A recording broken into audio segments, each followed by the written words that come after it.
Shalom, meus queridos, amados, amigos e irmãos. Estamos aqui, no começo de um mês de abril, que é um mês muito significativo.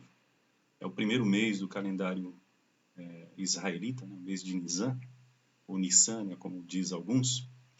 É um mês muito, como eu posso dizer, simbólico, porque muitas escrituras ou algumas pessoas concluem que tanto o nascimento quanto a morte de Jesus foi nesse mês. A morte é mais fácil de aceitar, porque por causa da paixão, por causa da Páscoa. Jesus morreu na época da Páscoa, ele foi o Cordeiro Pascual, aonde ele sacrificou por nós. Agora, o nascimento já é bem difícil, porque não se tem uma data certa do nascimento de Cristo. E existe algumas teorias aí da conspiração que diz assim que o diabo ele roubou, não de propósito, mas com um objetivo específico, o dia 1º de abril. Ele roubou dando esse dia a ele, 1º de abril, dia da mentira, dia do Lula. Desculpa, é brincadeira, tá? Mas também ele pegou essa data, algumas pessoas dizem, porque foi exatamente nessa data, existe uma sugestão que foi o nascimento de Cristo. Mas não importa. O que importa é Jesus nascer cada dia nos nossos corações e nós procurarmos, pedir para o Espírito Santo e nos submeter ao Espírito Santo para que o Espírito Santo gere Cristo em nós. Porque quem acredita no arrebatamento, quando Jesus vier, ele vai buscar uma noiva semelhante a si mesmo. Tá? Deus ele só tem olhos para Jesus. Então, para Jesus apresentar uma noiva para ele, a noiva tem que ser semelhante. As alianças, elas são semelhantes, elas são iguais. Então, há necessidade de nós buscarmos essa aparência, essa característica, essa essência de Cristo através do Espírito Santo para que nós possamos testemunhar da vida de Cristo em nós. Porque uma mulher muito sábia, ela diz uma certa vez que a única evidência que Jesus veio na Terra, nasceu de uma virgem, sofreu todo o caminho, morreu numa cruz e ressuscitou, é um povo à imagem e semelhança dele. E em João fala que nós temos que nascer de novo.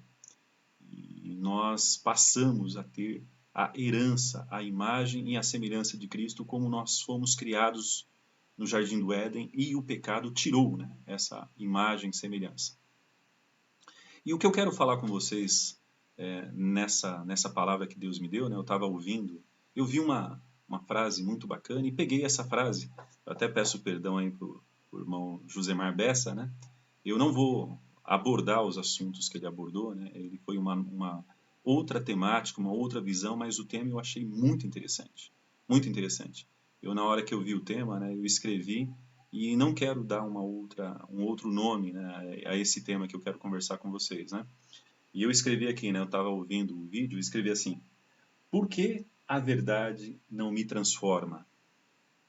Por que a verdade não nos transforma, vamos dizer assim? A gente conhece a verdade, a gente vai na igreja, nós vamos sempre ouvindo a palavra de Deus.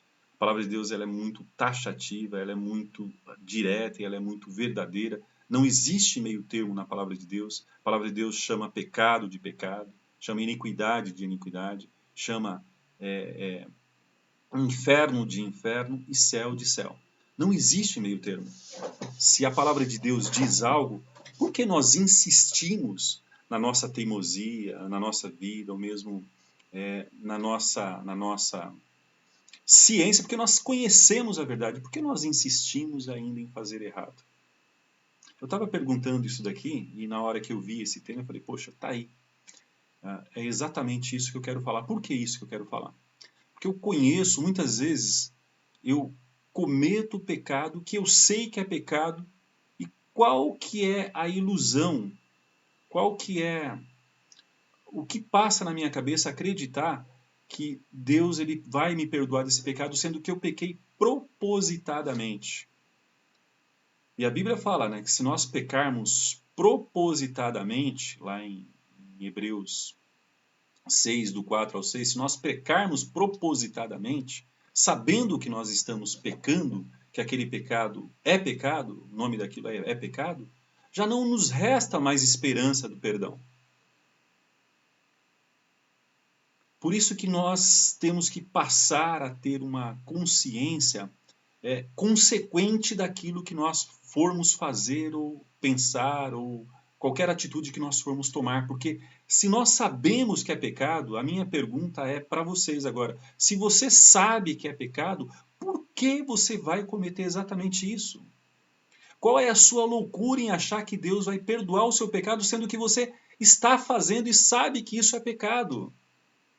Ah, Senhor, não sabia. Isso é arrependimento. Se você não sabia, Deus não leva em conta o teu tempo de ignorância. Agora, se você pecar sabendo que é pecado, qual que é a loucura sua? Qual que é a esperança em você querer alcançar perdão, sendo que você está fazendo consciente, tem consciência daquilo que aquilo é errado, que é pecado?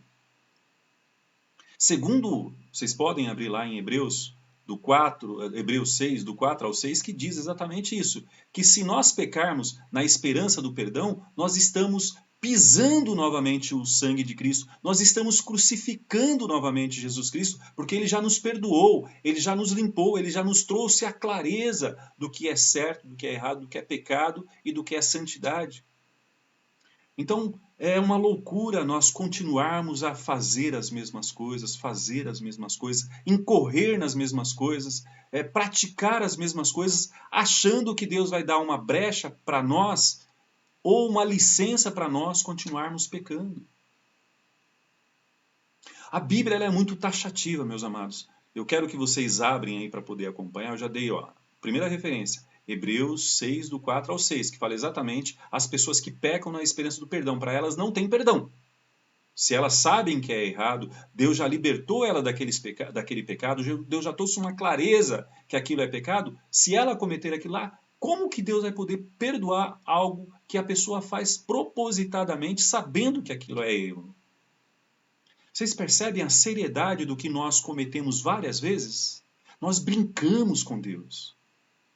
Nós achamos que Deus ele é um camarada nosso, um amigo nosso, que a gente vai bater nas costas e falar, desculpa aí. Que, não sei se vocês sabem o que é desculpa, né? A maioria das pessoas pede desculpa. Desculpa é você falar, eu não tenho culpa, a culpa é sua. É tirar a minha culpa e colocar em você, jogar em você. Então a gente pensa que Deus é o nosso camarada, a gente vai bater nas costas dele e ele vai nos levar para o céu mesmo assim, entendeu? Porque esse pecado é de estimação, entendeu? Isso daí é muito difícil, Senhor, eu não consigo me livrar desse pecado. Mentira, você não é convertido, você não é cristão, você não teve um novo nascimento, você não tem a natureza de Cristo, você ainda continua com a natureza de Adão, e toda a natureza de Adão é a natureza do diabo, é a natureza do caído, é a natureza do rebelde, e você vai para o inferno, porque existe sim um inferno, você acreditando ou não.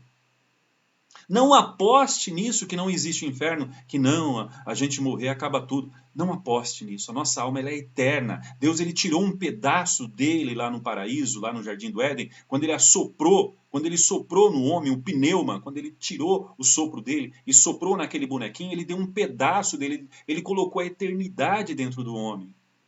Então tire essa ilusão da sua vida e achar que morreu acabou. Não, você vai prestar conta de tudo aquilo que você faz na sua vida. Principalmente eu estou falando aqui para cristãos. Os cristãos que pecam na esperança do perdão, conhecendo o pecado, para eles já não resta perdão, porque a verdade não libertou eles. Eles conhecem a palavra de Deus, eles leem a palavra de Deus, eles vão na igreja, mas eles não são transformados. E graças a Deus que não são transformados mesmo, porque se eles pecarem sabendo, sabe, que estão pecando, mas na esperança do perdão já não resta perdão. Mas graças a Deus de uma certa forma, entendeu? Por quê? Porque se Jesus vier hoje na sua vida, você não sendo transformado, você não sendo convertido, mas sendo tão somente um religioso que vai lá dia de semana, né, na quarta, no sábado, no domingo, sei lá qual o dia de culto da sua igreja, tão somente para adorar a Deus, mas continua com a sua vida normal, eu não entendo. Eu não entendo. Você é um religioso convicto, aonde você tão somente pratica uma religião, mas você não busca Deus, você não conhece Deus, você está distante de Deus, porque a Bíblia diz claramente lá em João 9:32, e conhecereis a verdade, e a verdade vos libertará. Quem é a verdade? Jesus. Jesus é a verdade. Se você não está liberto de coisas que você pratica, ainda sempre, sabe, que você peca, que você cai ainda nos mesmos erros, é porque você não conhece Jesus. É porque você não tem uma vida transformada. É porque você é tão somente um religioso e vive de aparência. Eu tenho que trazer essa palavra porque queima no meu coração isso. Eu conheço muitas pessoas que sempre estão cometendo o mesmo erro, sempre estão cometendo os mesmos pecados. E ela tem um síndrome do psicopata, é sempre a outra pessoa que está errada, nunca ela. Não, não, nunca estou errado. Eu quero me livrar disso daí. Não é eu que estou errado, é sempre... Amados, a culpa sempre começa em nós. Se nós não enxergarmos a culpa em nós e formos chamar a atenção do outro irmão, nós estamos errados, nós estamos colocando no lugar de Deus, na cadeira de Deus e julgando o irmão. Agora, se você sente o amor pelo irmão, se você já passou por aquilo ou não, você não precisa nem passar por aquilo, porque não existe o médico para ele curar alguém, ele não precisa ter a doença, entendeu? Deus deu a sabedoria para ele ministrar a cura. Eu quero que vocês entendam claramente. Nós só podemos chamar a atenção de alguém. Isso é para os cristãos, porque os cristãos costumam dizer muito constantemente: ah, não julgueis para que não sejais julgados. Só que diz lá em Mateus 7 também que nós podemos julgar com a justa medida de Deus, ou seja, se você é liberto daquilo e você vê o seu irmão cometendo o mesmo pecado, você tem condição de chamar a atenção dele. Ou se você não comete aquele pecado que o irmão está cometendo, você tem condição e tem que chamar a atenção, porque chamar a atenção não é para expor o irmão, mas é para livrar o irmão do inferno. Você tem que ter essa consciência. Você não vai chamar para se satisfazer o seu ego, porque você é melhor do que ele, ou coisa assim. A começar na conversa, a Bíblia diz assim que nós temos que tratar os outros melhores que nós mesmos. Se nós nos acharmos melhor que qualquer pessoa, nós já estamos em pecado. Nós já temos a questão do orgulho dentro da gente. Eu vou repetir esse tema, porque esse tema é fantástico. Se você conhece a verdade, por que ela não te libertou ainda? Por que você continua cometendo os mesmos pecados? Se você continua, é porque você não conhece a verdade. Ou se você conhece a verdade e tem consciência do que o teu pecado vai causar, você está em rebelião contra Deus e você está a caminho do inferno. Se você sabe exatamente que o pecado que você está pecando, que você está cometendo, o que você está intencionando fazer, não tem o que Deus fazer por você. Você está pecando conscientemente. Você está se rebelando contra uma autoridade, contra uma lei, contra um mandamento de Deus. Também vamos ler aqui em Mateus 26:50, que eu achei muito interessante. Jesus, contudo, lhe perguntou: amigo, a que vieste? No mesmo instante, os homens avançaram sobre Jesus e o prenderam. Judas, não tem um exemplo melhor para que nós possamos entender o que é a verdade. A verdade não é um conceito. A verdade, ela não é algo que você descobriu. A verdade, ela tem que ser uma libertação. Se você conhece a verdade e ela não te libertou, você só leu sobre a verdade. Você só tem conhecimento da verdade, mas você não foi liberto. Porque se a verdade, que é Jesus, o sangue precioso que ele verteu na cruz, levando mais de 5.000 chicotadas, existe um livro muito... Eu amo muito esse livro e acredito nele, né? Uma irmã que teve visão de Jesus sendo sacrificado, ele levou mais de 5.000 chicotadas, os seus órgãos internos, a carne foi arrancada e apareciam os ossos do seu corpo, entendeu? De tanta chicotada que ele levou, aqueles chicotes que tinham chumbo, que tinham garras na ponta, né? Será que esse sacrifício que ele fez não foi suficiente para te livrar do pecado?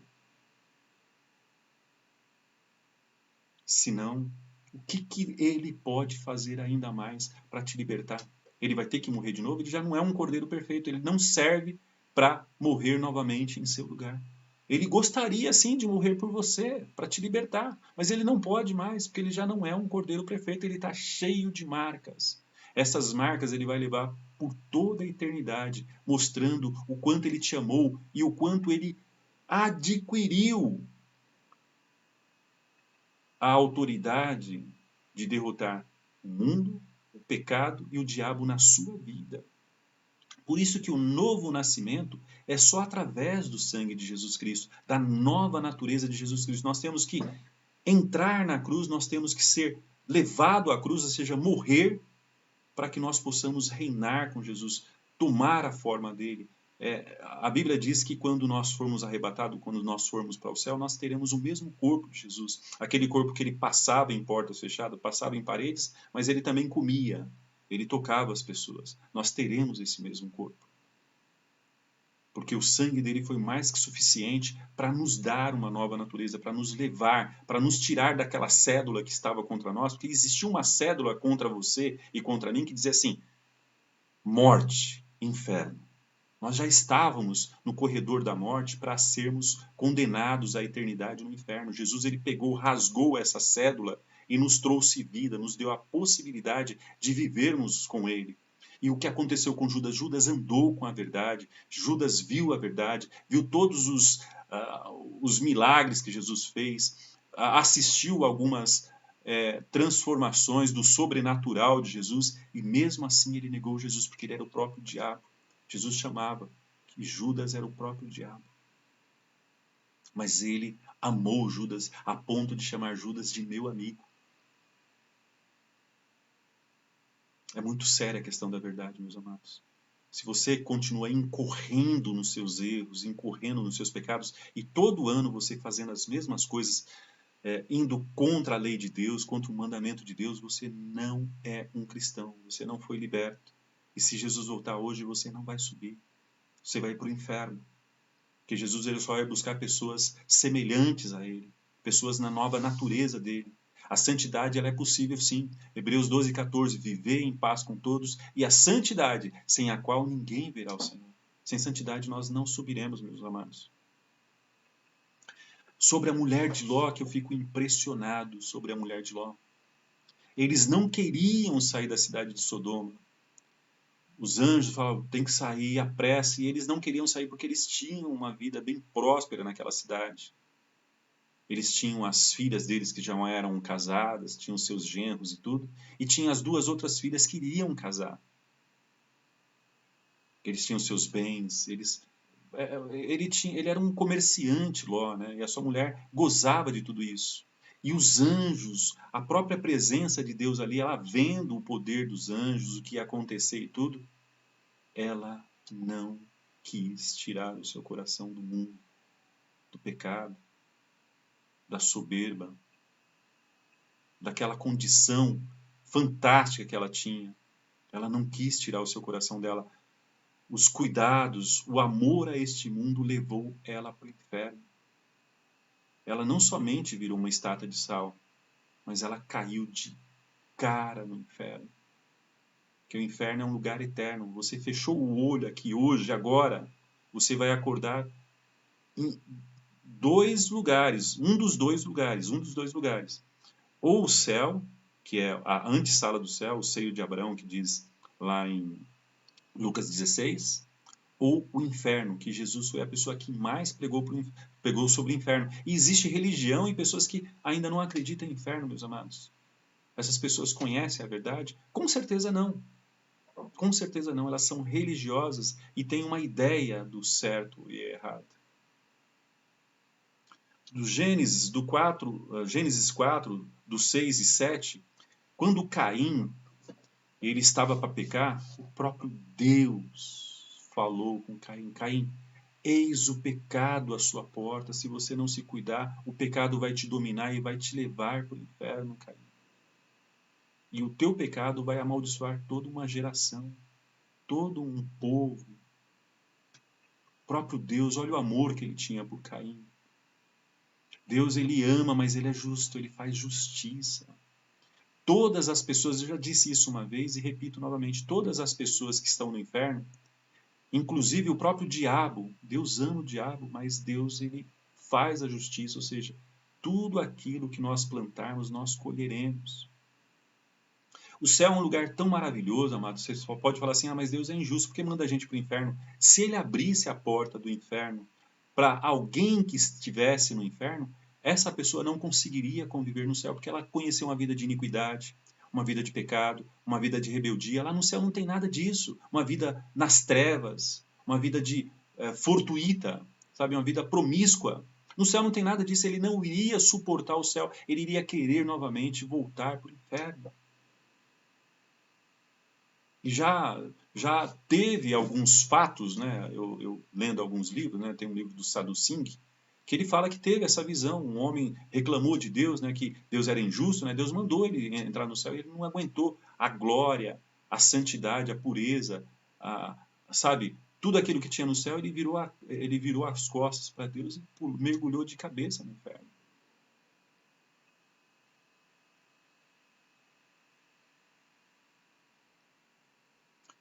Em 1 Samuel 2, do 27 em diante, Deus ele chamou um profeta para dizer para Eli: conserte a sua casa, seus filhos estão promiscuindo, seus filhos estão não deixando entrar a bênção em Israel, porque a carne ela tinha que ser queimada e a gordura ela tinha que ser derretida lá na fornalha para poder sacrificar a Deus, e era aquilo que purificava o pecado do povo. E os filhos de Eli, eles iam lá e pegavam da gordura e da carne, eles não deixavam os povos serem purificados.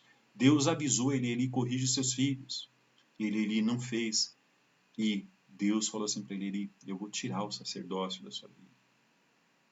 Os seus filhos, a sua descendência irá mendigar o pão e nunca mais exercerá o ministério do sacerdócio em Israel. E ele não se tocou, ele não se corrigiu.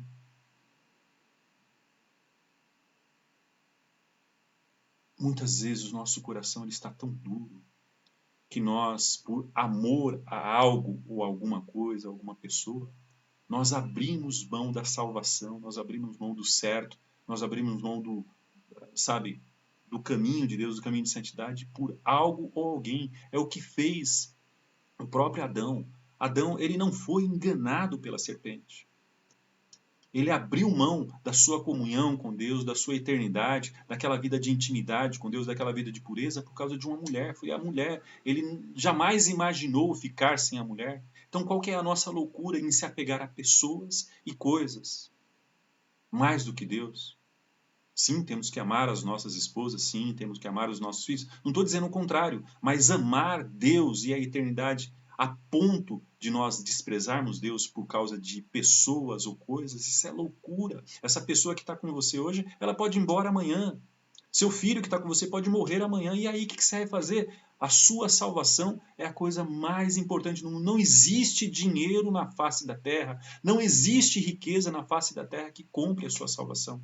De tão preciosa, de tão grandiosa que é a sua alma, de tão... Não existe valores que possa pressionar, colocar preço na sua alma. Sua alma é muito importante.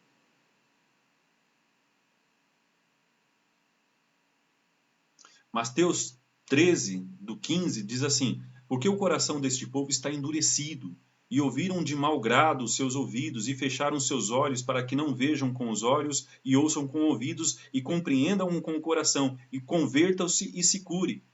Mas bem-aventurados os vossos olhos, porque veem, e os vossos ouvidos, porque ouvem. Porque em verdade vos digo que muitos profetas e dos justos desejaram ver o que vós vedes, e viram o que vocês ouviu.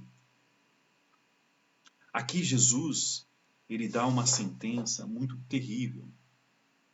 Muitas vezes nós cometemos o mesmo pecado, é o mesmo pecado. As pessoas até ficam, sabe, de saco cheio com a gente, porque a gente sempre faz a mesma coisa, comete a mesma coisa, pratica a mesma coisa, que as pessoas falam: ah, de novo, não acredito. Não, de novo.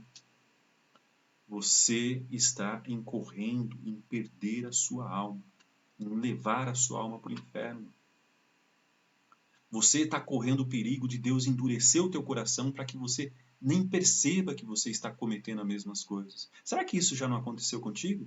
Você comete sempre as mesmas coisas e não acha que é pecado, é sempre a culpa da outra pessoa. Você faz as mesmas coisas, sabe? Entra ano e sai ano, entra ano e sai ano. Você faz as mesmas coisas. Será por quê? Porque você é um rebelde? ou porque Deus endureceu o teu coração e você não tem capacidade mais de se arrepender e você está a caminho do inferno, você só está passando os seus dias aqui na terra, mas o inferno está com a boca aberta ali na frente te esperando. Olha que perigo você está incorrendo em sempre cometer as mesmas coisas, o mesmo pecado, as mesmas falhas, em estar pisando o sangue de Jesus Cristo, em estar zombando da santidade de Deus, achando que Deus é o seu camaradão. Não, eu sei que é errado, mas eu não consigo mais. Entendeu? Eu sei que é errado, mas está difícil. Ah, eu sei que é errado, mas é impossível.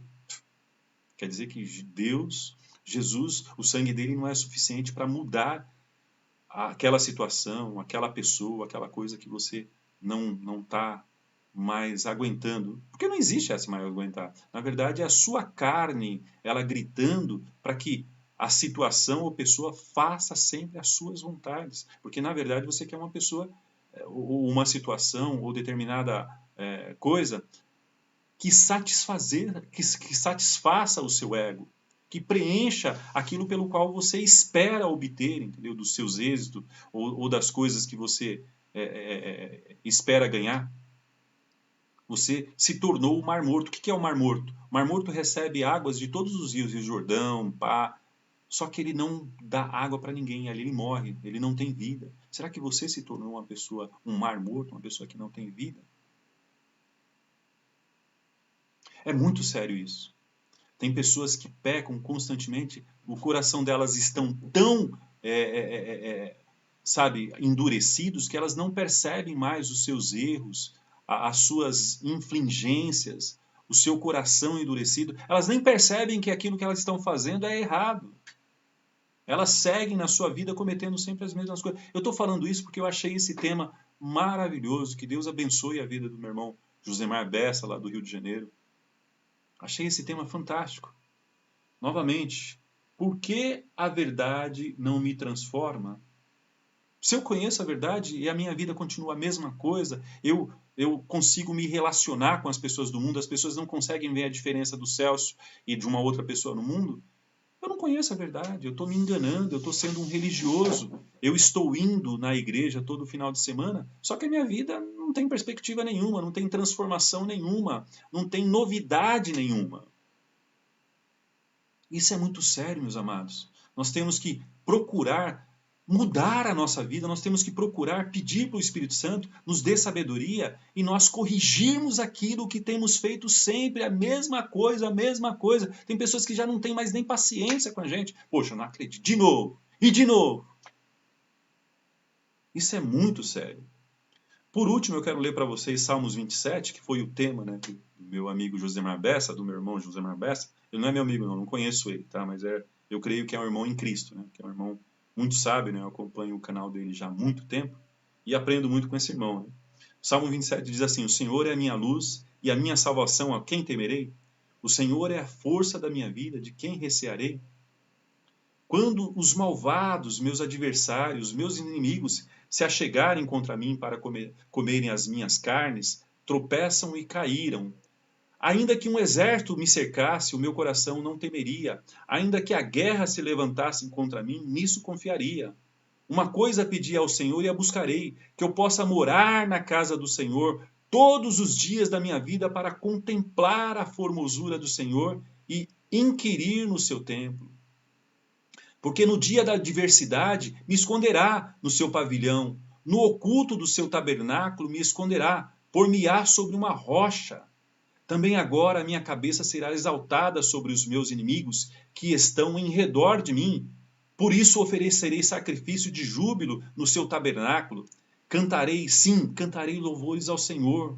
Ouve, Senhor, a minha voz quando clamo. Tem também piedade de mim e responda-me.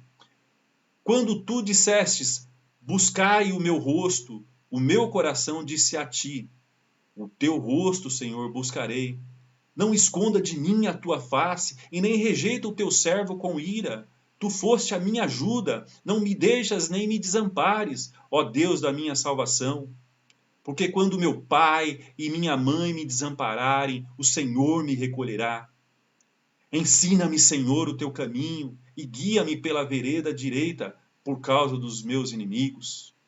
Não me entregues à vontade dos meus adversários, pois se levantaram falsas testemunhas contra mim e os que respiram crueldade. Pereceria sem dúvida se não cresse que veria a bondade do Senhor na terra dos viventes. Espera no Senhor, anima-te e ele fortalecerá o teu coração. Espera, pois, no Senhor. O que esse versículo diz, né? Eu acho muito fantástico no final que esse versículo ele cria todo um cenário, né, de sofrimento, um cenário de perseguição, um cenário de desprezo, um cenário de abandono, né? Quando meu pai e minha mãe me abandonar, quando meus filhos me abandonar, quando a minha esposa me abandonar, o Senhor, ele me amparará. Do que nós precisamos mais, além do Senhor? Do que nós precisamos mais? Amados, corremos para conhecer o Senhor, porque o Senhor, na sua fórmula de ser, na sua santidade, na sua sabedoria, na sua intensidade, o Senhor, ele liberta. Se você não está liberto dos seus pecados, não está liberto dos seus estigmas, não está liberto dos seus pecados de estimação, aqueles pecados que você toda a vida você faz, sempre você incorre e sempre você comete os mesmos, você não é cristão. Você é simplesmente um religioso que engana as pessoas, sabe? Que frequentam determinado local com você. Conheço irmão que, mesmo saindo com outras mulheres, era casado, mesmo saindo com outras mulheres, ele pregava na igreja. Ele falava sobre Deus. Isso é um crime. Ele está ensinando as pessoas aquilo que ele não faz. Ele está colocando um jugo nas costas das pessoas, um jugo pelo qual ele não está carregando. Como que você pode pregar para alguém do mundo, sendo que você é igual a essas pessoas do mundo? Como que você pode pregar a salvação, você estando condenado? Como você pode pregar a santidade e você viver uma vida de pecado? Como você pregar não mentir e você mente? Como você pode pregar não adultere e você adultera? Como você pode pregar para não se divorciar e você se divorcia? Então nós vivemos um evangelho todo amarrotado que não é o evangelho verdadeiro. Se esse evangelho que você prega não te libertou e não te levou a uma vida de vitória em Cristo, uma vida de santidade, uma vida separada do pecado, uma vida onde as pessoas olham em você e não encontram aquilo pelo qual elas possam acusar você, porque o dedo do diabo está constante. Se você está na igreja, diante de um altar, ou mesmo ali no banco, recebendo uma palavra, ouvindo uma palavra, e essa palavra é uma palavra que diz contra aquilo que você está fazendo, e aquela palavra não te transformar, você está perdendo tempo em ir na igreja. Deus não está ouvindo as suas orações. Se você está indo na igreja com um pecado que você sabe que é pecado, que você tem certeza, a Bíblia diz muito claro a respeito desse pecado, e você está indo na igreja, Deus não está indo com você e você não vai encontrar Deus na igreja. Você tem que encontrar Deus primeiro na sua vida, tirar a pedra que atrapalha o caminho, do caminhar de Deus até você. Porque se você está incorrendo em pecado, se você sabe que você está errado, se aquela verdade que é pregada, que você leu, ou que você escuta, ou que é pregada para você e você ouve na igreja ou em qualquer lugar, não está transformando a sua vida, e você sabe, você tem consciência que aquilo é verdade e você incorre nela, você não tem Deus, Deus não está contigo. E vai começar algumas manifestações na sua vida. Porque você é um morno. É Apocalipse 2:10, se eu não me engano. Nem quente, nem frio, morno. Esse Deus vai vomitar da boca. Então escolha hoje, meus amados. Escolha hoje corrigir, consertar o caminho que você está tomando, o trilho que você está andando, porque se Deus chegar hoje você nessa condição de estar dentro de um pecado que você tem consciência que é pecado, você não subirá. Você passará toda a eternidade no inferno, pagando o porquê você está pisando o sangue de Jesus Cristo, porque o sangue de Jesus foi mais que suficiente para te libertar daquele pecado. Eu espero que vocês tenham entendido essa pregação e que essa pregação possa transformar a vida, o coração e o caminho de vocês. Eu entrego essa palavra para vocês no poderoso nome de Jesus Cristo, que o Espírito Santo transforme a vida de vocês no poderoso nome de Jesus Cristo. Amém.